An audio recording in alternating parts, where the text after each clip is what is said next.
Hey guys, Chris Fix here. We're going to change the fluid in the rear differential today. This right here is the rear differential. What it does is it translates power from the drive shaft into this rear end to go to each wheel. So the first thing we're going to do is look for the filler plug and make sure we can unscrew that. Because if you can't unscrew your filler plug, then you'll drain the whole thing and you won't be able to fill it back up with fluid. So let's make sure we can unscrew that. This process that I'm about to go through will work for almost every rear differential vehicle. This happens to be an open diff. It doesn't have limited slip differential. So you can figure that out with the tag here. It'll tell you on the tag if it's a limited slip or not. So if it's limited slip, you would have to add limited slip additive. But that's the only difference in what I'm doing right now. I don't have to do that because I just have a regular open diff. In order to do this job properly, here are the tools you're going to need. So you're going to need a ratchet, you're going to need an extension, and you're going to need a 1/2 inch socket. And that'll take the diff cover on and off.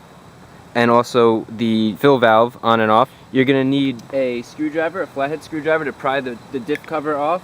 You're going to need a gasket or RTV to make a gasket, and then I use the pliers to cut the tip of the RTV. You're going to need a plastic, don't use a metal one, you're going to need a plastic scraper to scrape the old gasket off, brake clean to clean the mating surfaces, some paper towels, an oil catch can to catch all the drained oil, a torque wrench to properly torque up your bolts when you put the cover back on, and some gear oil to fill up the differential when you're done. If you have a limited slip differential, you're also going to need limited slip additive. And then you're going to need a pump to pump up the fluid from the can into your differential. And that's all you're going to need. Let's get started. Different vehicles have the filler plug in different locations. On my Mazda B3000 Ford Ranger, I have the filler plug right back here. I'll show you in a second.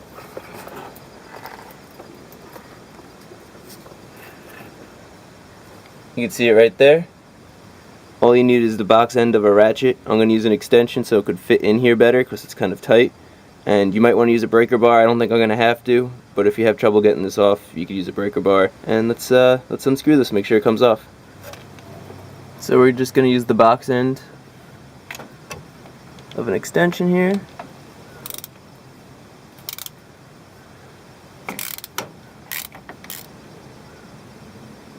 So the back of the drain plug is actually magnetic, and you can see all the little shards of metal and stuff, which is okay. You want to make sure you clean that off.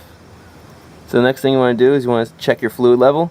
So just stick your finger in, and I can feel the fluid right up to the edge where it's supposed to be, so the fluid's up high enough. Good. So to prevent contamination, I'm just going to screw this back in. That'll be good because we're going to just change the fluid out now.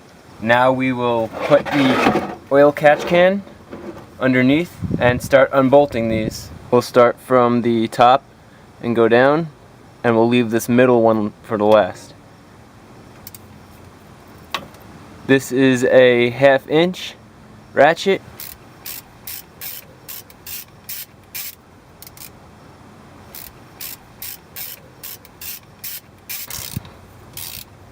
So now we have this last one up here. We're gonna unscrew about halfway, just so when we pop this off, the whole thing doesn't come off. We just want the bottom to open up to let the fluid drain out.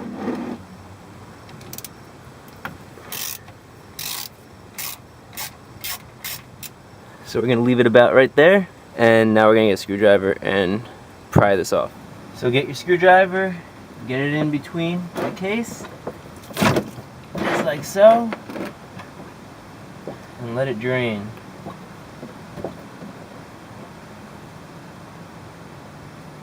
And you can see, leaving this on top prevents this case from falling off, which would just make an even bigger mess. So now, I'm going to finish unscrewing the top, because it's pretty much done leaking out.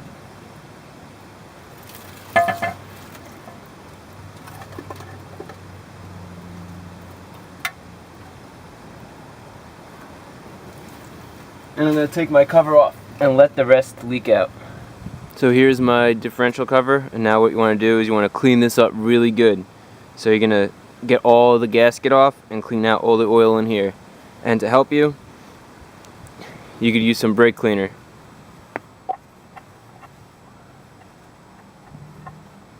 So with most of it clean, I'm going to just spray some brake cleaner on there. The most important part is to get this surface right here where it's going to mate up with the differential as clean and smooth as possible. You can see that there's no cuts or divots or grooves or anything in this, because if there is, then you'll get a leak. So this is nice and smooth. We're just going to clean it up some more.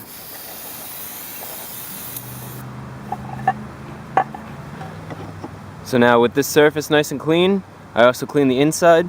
On yours there might be a magnet in here. You want to make sure you clean the magnet off. And now we're going to go and clean the surface on the differential. So here's the differential, and you want to make sure the mating surface here is cleaned off. So I'm just going to take a paper towel and wipe it off. There might be some hard parts like up here that you need to pull off of the old gasket. You don't want to use a screwdriver or anything that could scrape this surface. Once you put a scratch in here, it's going to leak. So you want to try to use any tools that won't scrape it. I'm going to get a plastic scraper. Plastic won't scratch the metal. And I'm just going to make sure this is nice and flat.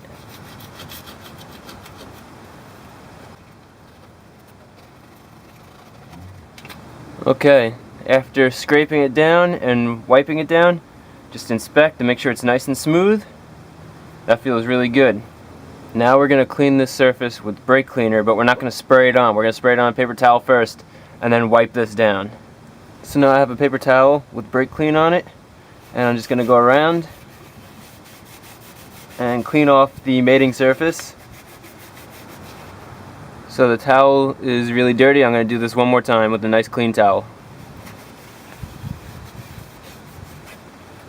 Good, nice and clean, nice and smooth. Now if you have a gasket, you would put the gasket on and then screw the cover on and tighten it up and go in a star pattern while you're tightening.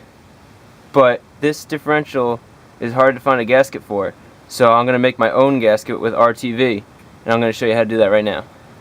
So now we're just going to go over one more time with a paper towel, make sure the surface is clean, and now we're going to use our RTV. This is a high temp version. You don't need the high temp version, it's all they had. But it's pretty much, it's a silicone gasket maker, and you want to make sure it's good for rear differentials, because some rear differential fluid will disintegrate the silicone. This one works for differentials. So just take the cap, puncture the top of the RTV, like so. Now you're going to cut this to the desired thickness. So I'm going to try this thickness first. You could always cut it thicker, but you can't go back. Just screw that on. Now we want to try to make a continuous bead going around the inside of these bolt holes. So you're going to want to start the bead at the top of the differential, because that's going to be the weakest spot of the bead, and that's right here.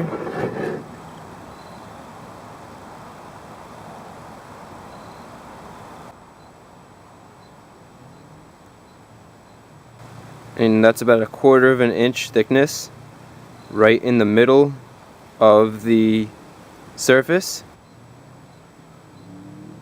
Take your time.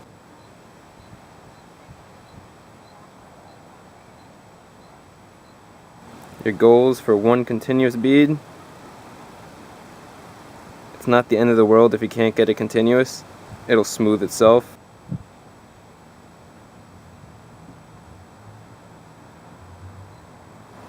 Like so.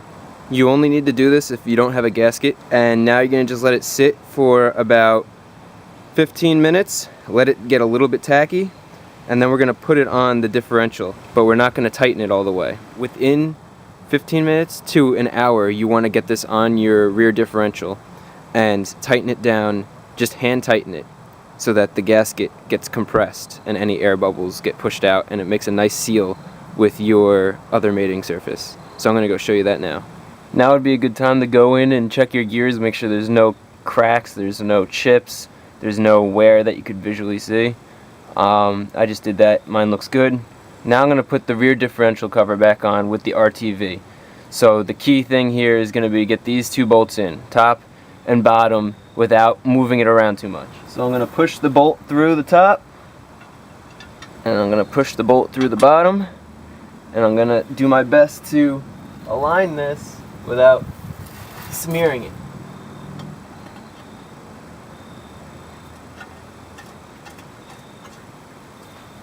Good. Top and bottom bolts are in. I'm going to hand tighten the bottom one first. Hand tighten the top one. Not all the way, but just enough so that you start feeling a little bit of resistance.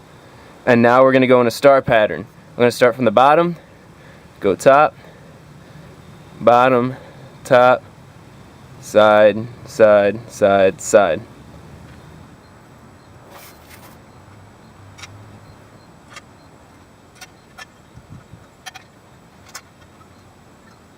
Now you could either torque them to about 5 foot-pounds each in that star pattern, or just tighten them down till you see a little bit of the red RTV coming out, and then leave it. Don't tighten it all the way.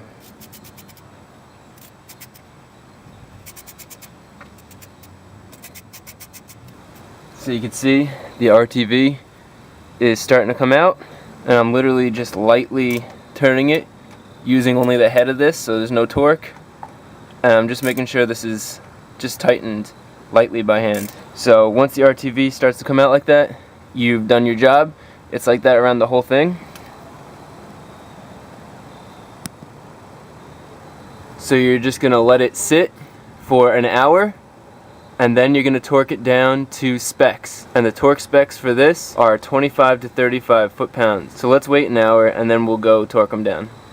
An hour later, set your torque wrench to 10 foot-pounds, and we'll start tightening these down. Start with the center one.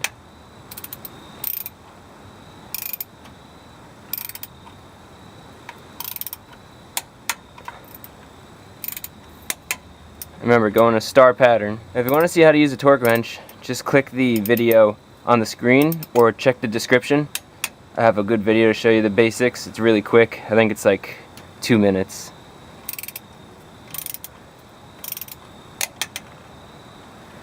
So after you go around once at 10, now you're going to switch it to whatever your torque spec is. So my torque spec is 25 foot-pounds. Now we're going to torque it down, 25 foot-pounds, star pattern.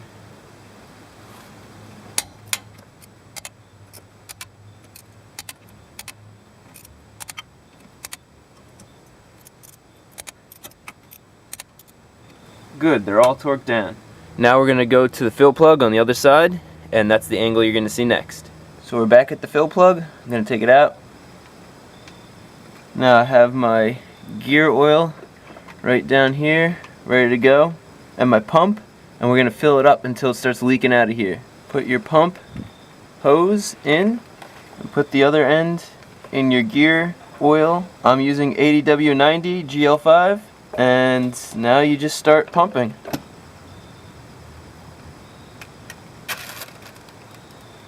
So once it starts leaking out like that, just get your finger in there. You can see it's all the way filled up. And now we'll screw the fill plug back in. 15 pound-feet of torque.